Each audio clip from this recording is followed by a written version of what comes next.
한국의 한 조사에 따르면 기혼 남성 절반 가까이가 외도 경험을 고백했다고 한다. 나는 그 수치를 처음 들었을 때 믿기지 않았다. 어떻게 절반이나 되는 남자들이 그런 일을 할 수 있단 말인가. 최소한 나는 아니야. 나는 그들과 다르다고 스스로를 다독이며 살았다. 나는 성실했고 책임감 있는 가장이라 자부했다. 결혼이란 서로에 대한 예의이자 도덕적 의무라고 굳게 믿었다. 내 삶에서만큼은 결코 그런 일은 일어나지 않을 거라 생각했다. 하지만 시간이 흐르면서 알게 되었다. 도덕적 확신은 생각보다 쉽게 흔들릴 수 있다는 사실을, 그리고 그 흔들림은 어느 날 아주 사소한 순간에 찾아온다는 걸. 결혼식 날 나는 세상에서 가장 행복한 남자였다. 흰 드레스를 입고 걸어 들어오는 그녀를 보며 가슴이 벅차올랐고 그 순간만큼은 어떤 어려움도 두렵지 않았다. 그녀와 함께라면 어떤 시련이 와도 웃으며 견딜 수 있을 것 같았다. 작은 전셋집에서 시작한 신혼은 소박했지만 매일이 빛나는 순간의 연속이었다. 아침이면 그녀는 현관문을 나서는 내 뒤를 따라 뛰어나와 넥타이를 고쳐 매주었다. 아직 서툰 손길이었지만 그 따뜻한 손끝이 내 하루를 지탱해 주었다.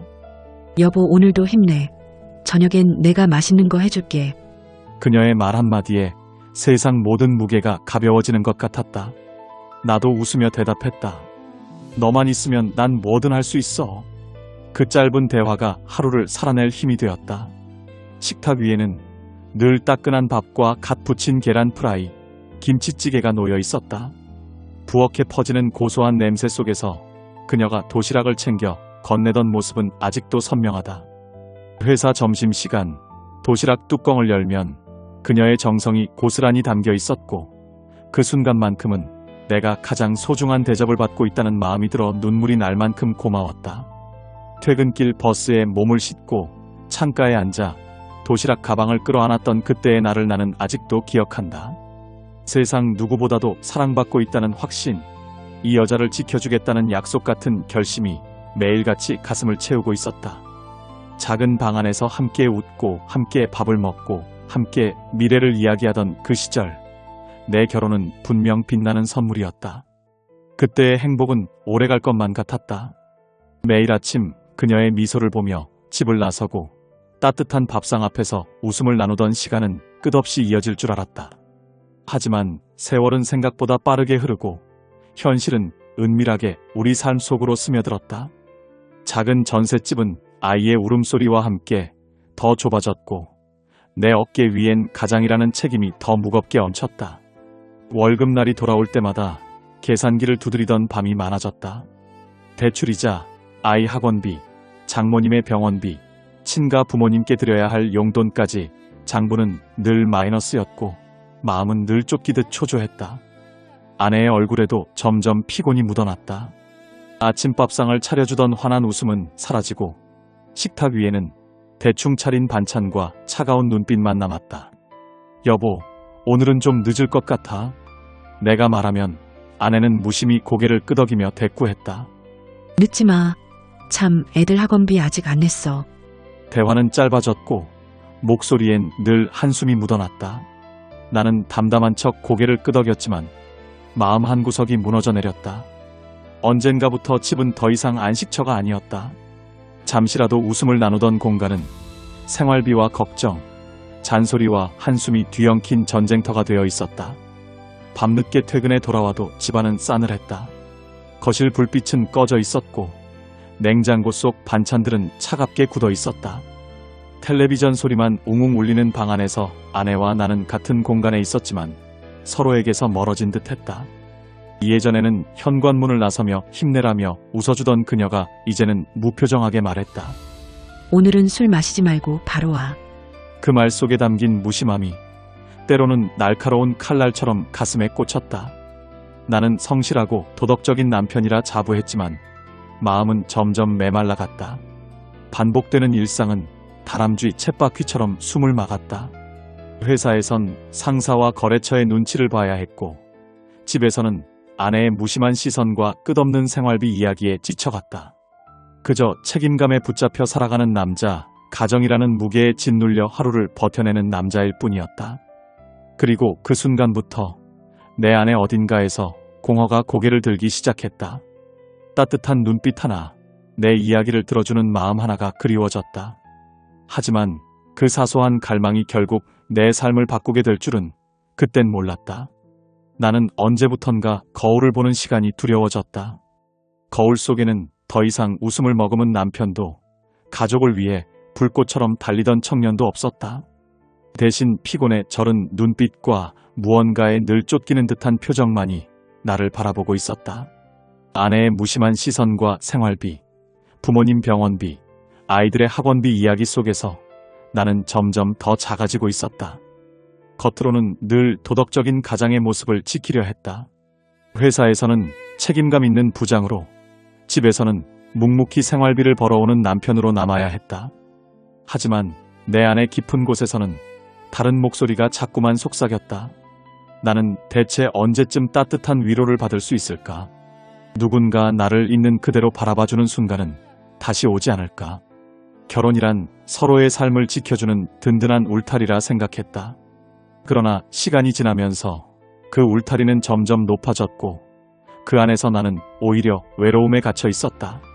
언제부터인가 우리는 부부가 아니라 그저 생활을 함께 꾸려가는 동업자 같은 사이가 되어 있었다. 나는 여전히 성실하고 도덕적인 남편이라 믿었다. 하지만 솔직히 말해 내 안에 또 다른 나는 누군가의 따뜻한 눈빛을 갈망하고 있었다.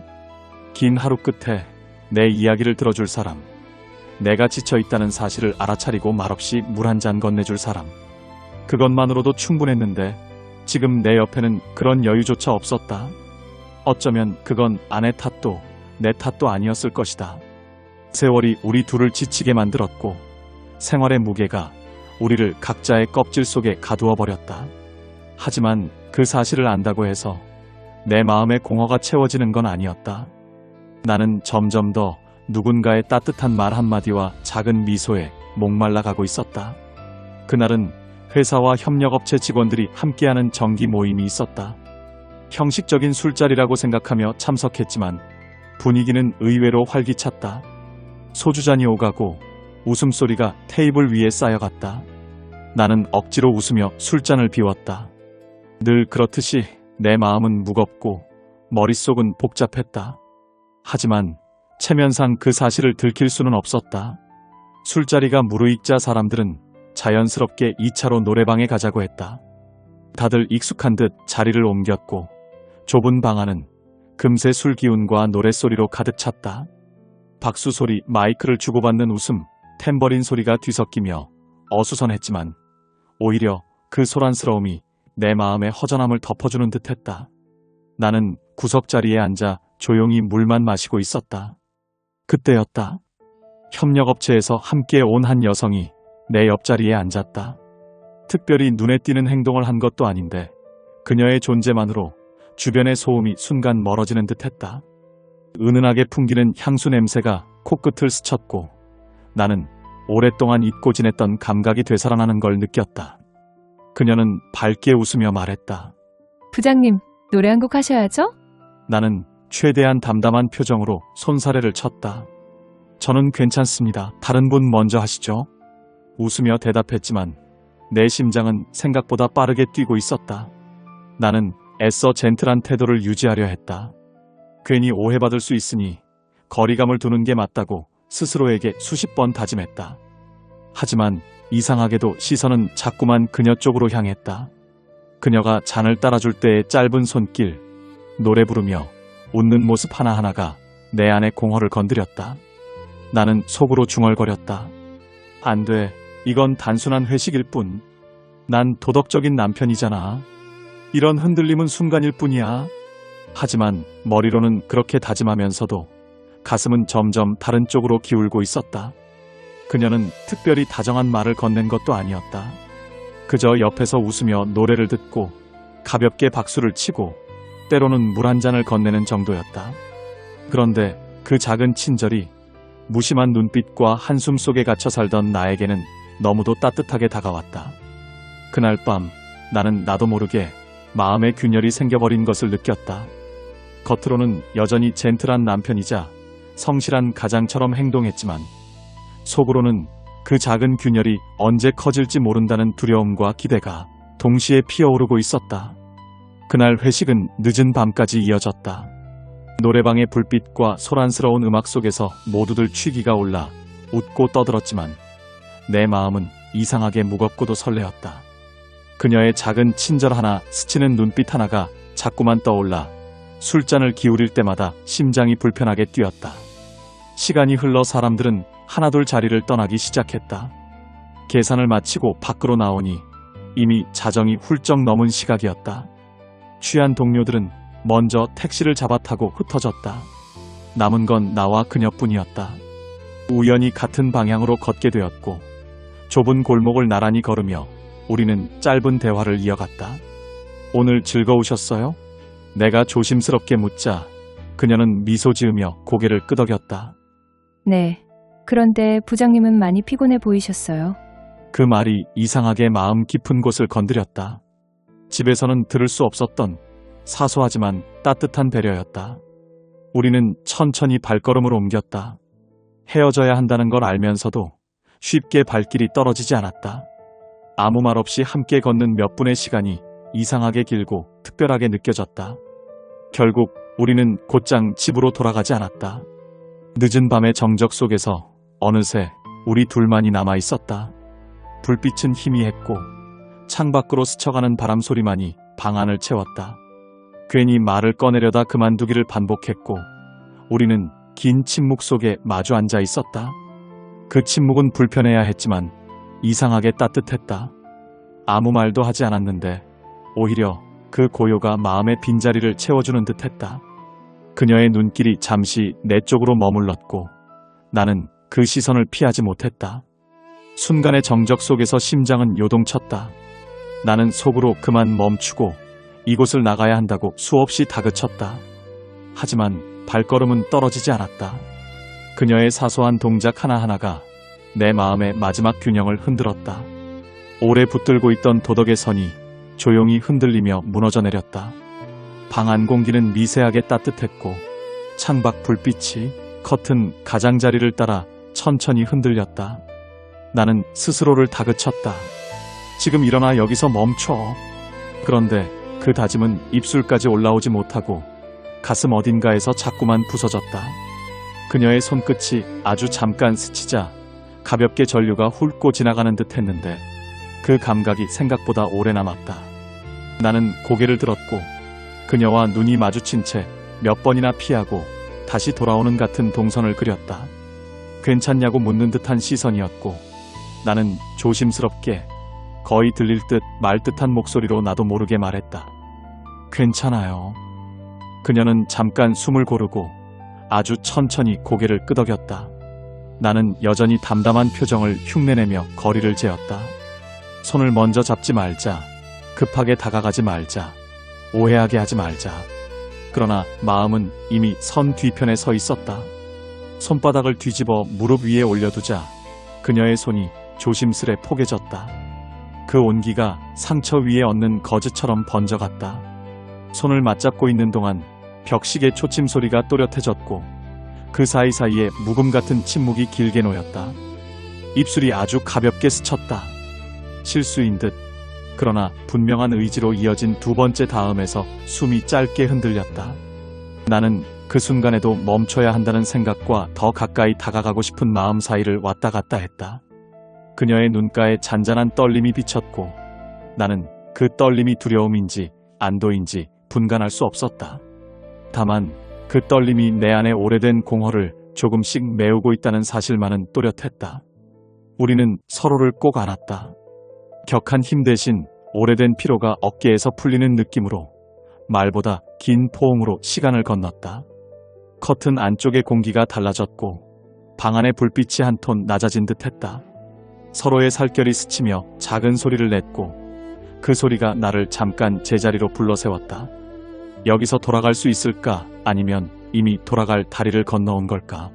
나는 눈을 감은 채 숨을 고르며 마음속 질문들을 한꺼번에 흘려보냈다. 그녀는 급하지 않았다. 멈출 틈을 내주었고 내가 뒤로 한 발 물러서면 같이 서 있었다. 그러다 다시 가까워질 때면 같은 속도로 호흡을 맞췄다. 우리는 몇 번이고 머뭇거렸고 몇 번이고 서로를 확인했다. 그 확인이 쌓이고 나서야 오래 굳어있던 경계선이 소리 없이 풀렸다. 그때의 감정은 단어 하나로 이름 붙이기 어려웠다. 위로와 욕망, 설렘과 두려움, 해방과 죄책감이 겹겹이 포개져 따뜻한 물결처럼 번졌다. 시간은 그날따라 느리게 흘렀다. 어느 순간 벽시계가 새벽과 밤의 경계로 넘어가는 소리를 들었고 우리는 여전히 서로의 체온을 사이에 둔 채 조용히 숨을 쉬고 있었다. 마치 긴 가뭄 끝에 비가 내려 흙이 물을 천천히 머금듯 메말라 있던 내 마음이 조금씩 젖어들었다. 그리고 바로 그만큼의 속도로 죄책감도 함께 스며들었다. 나는 내가 어떤 선택을 했는지 알고 있었고 그 선택이 내 삶을 바꾸리라는 것도 알고 있었다. 그런데도 그 순간만큼은 살아있다는 감각이 온몸을 뒤흔들었다. 그것이 위로였는지 오만함인지 아니면 외로움의 마지막 저항이었는지 나는 끝내 확신할 수 없었다. 다만 한 가지, 다시는 이전의 나로 무심히 돌아갈 수 없다는 사실만이 조용하고 분명하게 가슴에 새겨지고 있었다. 집으로 돌아오는 길, 새벽 공기는 이상하게도 차갑게 스며들었다. 가로등 불빛은 희미했고 발걸음은 무거웠다. 머릿속은 여전히 복잡했지만 현관문 앞에 서자마자 나는 평범한 가장의 얼굴을 떠올려야 했다. 열쇠를 돌리고 문을 여는 순간 고요한 집안의 공기가 내게 밀려왔다. 거실은 불이 꺼져 있었고 아이들 방에서는 잔잔한 숨소리만 흘러나왔다. 그 평온한 기운이 오히려 내 가슴을 더 조여왔다. 식탁 위에는 아내가 미리 차려둔 반찬들이 덮개에 씌워진 채 차갑게 식어 있었다. 숟가락 하나 들지 않은 밥그릇이 묘하게 쓸쓸하게 보였다. 잠에서 깬 아내가 부스스한 머리로 침실에서 걸어나왔다. 그녀는 피곤이 묻은 눈으로 나를 잠깐 바라보더니 짧게 말했다. 오늘도 늦었네. 술은 좀 줄이지 그래. 그 말은 잔소리도 관심도 아닌 그저 습관처럼 흘러나오는 한숨 같았다. 나는 억지로 미소를 지으며 고개를 끄덕였다. 미안해. 다음부터는 일찍 들어올게. 말은 가볍게 오갔지만 내 속은 불안으로 소용돌이쳤다. 마치 방금 전의 흔적이 얼굴에 남아있어 곧 들켜버릴 것만 같았다. 그래서 괜히 소파에 앉아 TV를 켜며 시선을 분산시켰다. 화면 속 뉴스 앵커의 목소리는 귀에 들어오지 않았고 오직 내 안의 죄책감과 설렘만이 교차하며 요동쳤다. 아내는 다시 방으로 들어가 불을 끄고 누웠고 집안은 원래의 고요를 되찾았다. 나는 여전히 TV 앞에 앉아 있었지만 눈은 화면을 보지 않고 있었다. 방금 전의 체온이 아직도 내 몸에 남아있는 듯했고 그 온기와 동시에 밀려드는 죄책감이 나를 짓눌렀다. 겉으로는 성실한 남편과 평범한 아버지의 모습을 하고 있었지만 내면에서는 이미 이전의 나로 돌아갈 수 없음을 알고 있었다. 그날 이후로 나는 집안에서 더 크게 웃었고 가족들과 더 많은 이야기를 나누었다. 마치 아무 일도 없었던 것처럼 성실한 남편이자 다정한 아버지인 듯 행동했다. 하지만 그건 가족에게 들키지 않으려는 몸부림이었을 뿐이었다. 아이들의 웃음소리와 아내의 무심한 대화 속에서 나는 죄책감과 불안, 그리고 아직 사라지지 않은 설렘 사이에서 흔들리고 있었다. 내가 넘은 그 선은 단순한 실수였을까? 아니면 내 마음속 깊은 갈망의 발현이었을까? 위로를 찾고 싶었다는 변명이 통할 수 있을까? 아니면 결국 자기 합리화일 뿐일까? 나는 지금도 그 답을 알지 못한다. 다만 분명한 것은 그날의 선택이 내 삶을 영원히 바꿔놓았다는 사실이다. 사람은 누구나 흔들린다. 도덕과 본능 사이에서, 책임과 욕망 사이에서 매일 같은 싸움을 반복한다. 나는 그 싸움에서 결국 무너졌다. 평생 안고 가야 할 비밀을 내 안에 묻은 채 가장의 얼굴로 살아가야 할 것이다. 그건 사랑이었을까? 아니면 나의 약점이었을까? 당신이라면 그 순간 어떤 선택을 했을까?